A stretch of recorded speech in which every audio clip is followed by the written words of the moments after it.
So today we're going to talk about failure, not most people's favorite topic. In fact, when I ask students who wants to fail, for the most part, nobody puts their hand up. So it's not that we want to fail. The question is more, how do we deal with failure? And that's really what I'd like to talk to today, that point. And I'd like to start with what I call the good news and the bad news about failure. So I often say, if you have bad news, tell me first, because if it's bad news and I know about it, I can do something about it. Where if it's good news, tell me next week. If it's still good news, it's probably really good news. However, today I'd like to talk about the good news about failure first. And the good news about failure is you don't have to worry about failure. Stop using your valuable time, of which you don't know how much you have, worrying about failure. Worrying about failure looks a little bit like this. Highly unproductive use of your time. Now, the bad news about failure is failure will find you. Failure will just walk into your life, sit down next to you, put its arm around you and say, "Hi there, my name's failure, what's yours?" Or have any of us never failed? And that's the obvious answer is no. We all fail. We're going to fail. And where are you going to fail? Well, if you go to school, you're going to fail in school. If you start a company, you're going to fail in your company. If you take a job, you're going to fail in your job. If you get married, you're going to fail in your marriage. If you have a family, you'll fail with your family. If you have kids, you're going to fail with your kids. Wait till they're teenagers. You're going to fail your friends. And most of all, you're going to fail yourself. So given that you are going to fail, the question is not, do I want to do this, or do I not want to do this, or no, I don't want to do this because I might fail. Yes, you are going to fail. The question is, how are you going to be when failure shows up?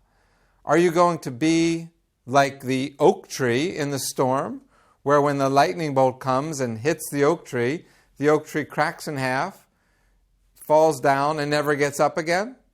Or are you going to be more like the bamboo, which in the same storm, when the winds come, blows also all the way down to the ground, but when the storm is gone, the tree comes back up? And that's why a lot of bamboos look like this. In fact, a lot of entrepreneurs look like this too. So the question about how is it that you deal with failure and how you're going to be when it shows up is a much more powerful discussion.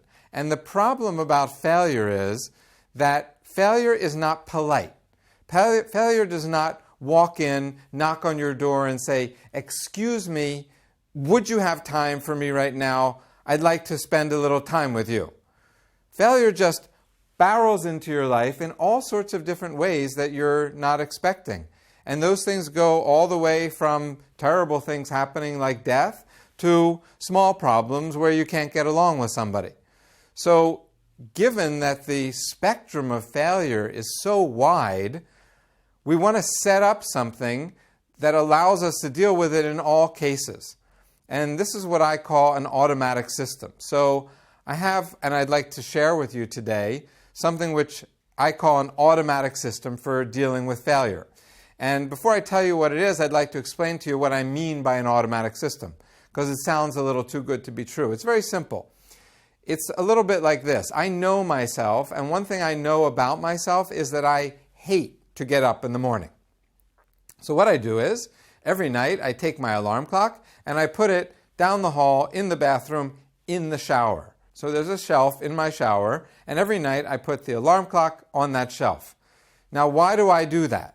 I do that because I know in the morning, when I don't want to get up, the alarm is going to be ringing. My wife is going to kick me. She's going to say, "Go turn the alarm off, please." I'm going to walk all the way down the hall. I'm going to reach in the shower, and my hand is going to be right next to the water. And it's going to be so much easier for me just to take the alarm out, turn on the water, and take one step, and I'm under. And as soon as that happens, everything is fine, and I go on with my day. And it works every single day. So that is an automatic system. Now, an automatic system for dealing with failure would be the following. If I had to sum up my 32 years of entrepreneurial and business experience in one sentence, the one sentence would be, every breakdown is the opportunity for the breakthrough.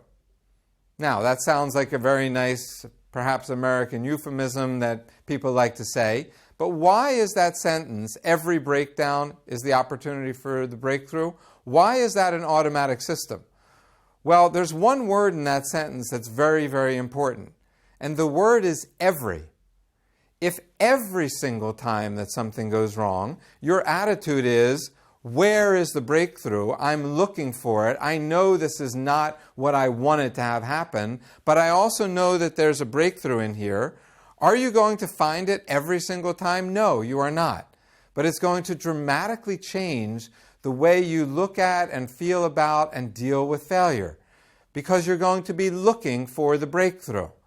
And when you come back to what I was saying earlier about the fact that failure doesn't ask your permission to come in, failure simply barges in, you don't get to choose. It's not like you get to say, oh, I like this failure, I like this breakdown, and therefore I'm going to solve it, but I don't like this problem, and therefore this is a real one, and this is failure, and oh my God, what am I going to do?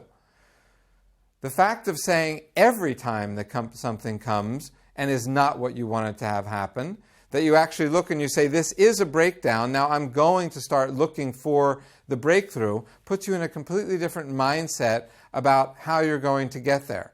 So the question about, do I want to fail? Do I not want to fail? Am I going to fail? Things that stop us, those conversations are very, very limiting. They put us in the frame of mind not to think about what does success look like, not to think about how am I going to get there, but to think about, oh my goodness, look what happened to me. This is something which is debilitating, which stops us from moving forward. And by the way, this is something which other people feel. And people are looking to see, especially if you're a leader, especially if you're an entrepreneur, and people are following you and looking to see how you deal with situations, that when they say, oh my God, failure, what do I do? As opposed to, we have a challenge, we have a breakdown, now let's find the breakthrough. Not only does it change the way you deal with it, it changes the way your entire organization deals with it. I hope this is helpful. So the second thing I'd like to talk about in a little bit more detail is, how do you recognize failure? How do you find it? What is it that you're looking for? And interestingly, I see somewhere around 500, 600 business plans a year, and they all look exactly the same. The way the business plans look is, we're now at A, and where we're going to be is B. And how are we going to get from A to B? Well, very simply, like this. How else would you get from A to B other than this? So the graph always looks the same in all the business plans. Now, the problem is that when reality comes into the picture, the graph looks a little bit differently. Instead of going like this, the graph looks a little bit more like this.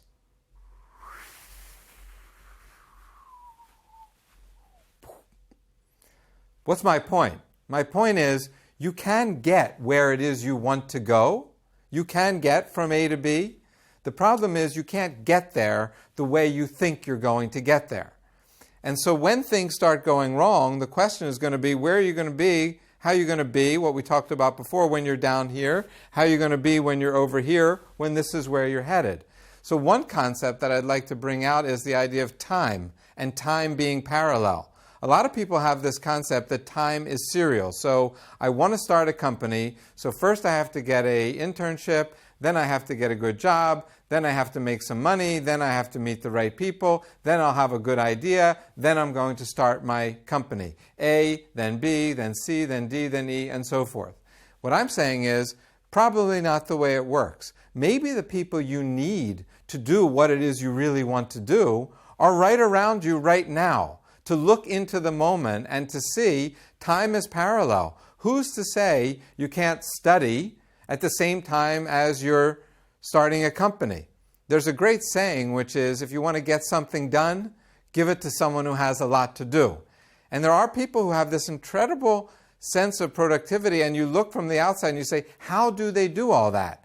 And part of the way they do it is They look and they look at time as being something that's parallel, going on at the same time.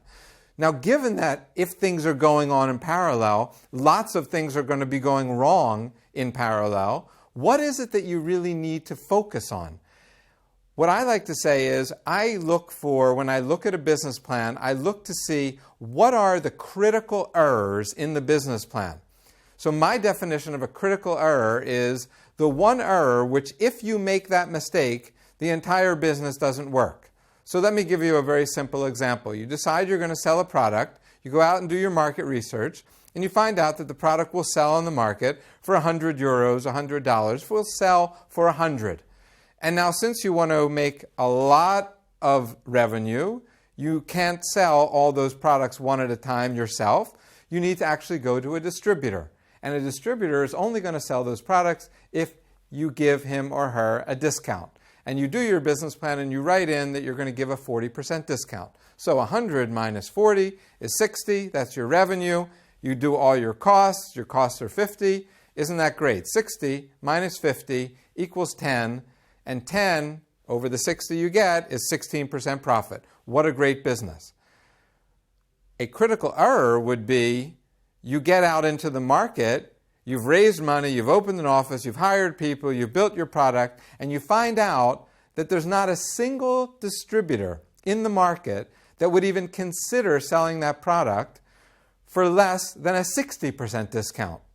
And that's the critical error. You got the discount wrong. It's not 40, it's 60. And now when you do your calculation, 100 minus 60 is 40. All your costs were correct. You got all that right. But 40 minus 50 is minus 10. And minus 10 over the 40 that you have is, guess what? 25% loss, and essentially you're out of business.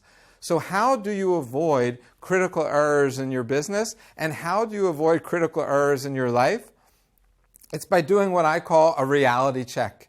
By actually getting out into the market. And this is what the whole lean startup movement is about. It's not about long, detailed plans. It's about making something, getting out, trying it, finding out if it's right. If you think you want to be an attorney, why don't you go get a job this summer in an attorney's office? If you think you want to start a company, why don't you go work with a startup for 6 months? Come to an entrepreneurship center, get involved. If you want to be a social entrepreneur, go spend some time with some social entrepreneurs. Find out if the reality of what you believe you want to do is the same as what the world shows you. Go out, do reality checks, look for failure, don't be afraid of it. When you find it, you'll see it's definitely the opportunity for the breakthrough.